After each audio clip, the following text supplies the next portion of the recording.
Welcome to Not Milk Never Milk. Subscribe if you're lactose intolerant. You're starting the cast now. Power your Google TV and set the TV to the correct HDMI input so the device is visible.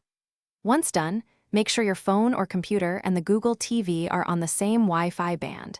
This ensures discovery and low latency.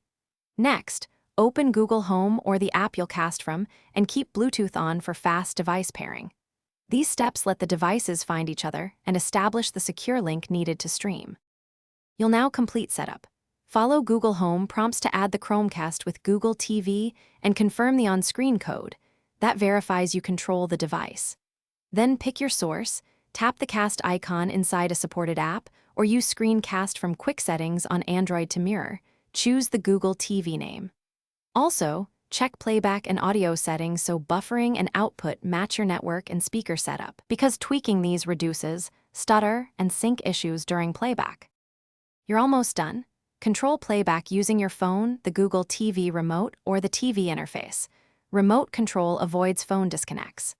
Once apps are signed in on the Google TV, streams use the device's bandwidth directly, which improves quality and frees your phone. If something breaks, try the key troubleshooting move. Restart the router, restart the Google TV, and if needed, forget and rejoin the Wi-Fi. That sequence clears most network and handshake problems, so casting resumes reliably. Thanks for watching. If this was helpful, leave a like and consider subscribing. See you next time.